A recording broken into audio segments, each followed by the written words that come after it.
Israel, যুক্তরাষ্ট্র, Saudi আরবের জন্য গুপ্তচর বৃত্তি, আর সেই অভিযোগেই 17 জনের মৃত্যুদণ্ড।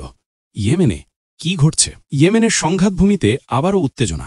শনিবার হুতি বিদ্রোহীদের নিয়ন্ত্রিত একটি আদালত ইসরায়েল, যুক্তরাষ্ট্র এবং সৌদি আরবের পক্ষে গুপ্তচর বৃত্তির অভিযোগে 17 জনকে মৃত্যুদণ্ড দিয়েছে।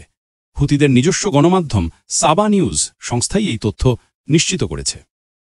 সানা শহরের আদালতের রায়ে বলা হয়েছে, একটি সংগঠিত গুপ্তচর নেটওয়ার্ক যারা 2024 এবং 2025 সালে শত্রু দেশগুলোর সঙ্গে সরাসরি যোগাযোগ রাখত এবং বিদেশি গোয়েন্দা সংস্থা, বিশেষ করে ইসরায়েলের মোসাদের সাথে সংযোগ স্থাপন করে দেশের অভ্যন্তরীণ নিরাপত্তা হুমকিতে ফেলে।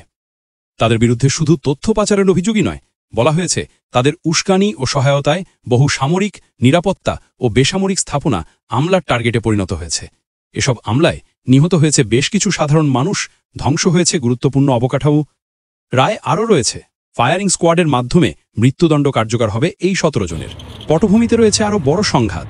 গত 2 বছরে ইসরায়েল বহুবার ইয়েমেনের হুতি নিয়ন্ত্রিত এলাকাগুলোতে হামলা চালিয়েছে। প্রত্যুত্তরে হুতিরা ইসরায়েলের ভেতরেও টার্গেট করেছে নানা স্থাপনা। তাদের দাবি, গাজায় ফিলিস্তিনিদের উপর হামলার প্রতিবাদেই তারা এই প্রতিশোধমূলক অভিযান চালিয়েছে। সম্প্রতি হুতি প্রধানমন্ত্রী আহমেদ গালেব নাসের আল রাহাবি নিহত হওয়ার পর থেকেই দেশজুড়ে বিদেশি শক্তির হয়ে গুপ্তচর বৃত্তি অভিযোগে ব্যাপক ধরপাকড় চলছে। আজকের রায় সেই অভিযানেরই সবচেয়ে কঠোর উদাহরণ।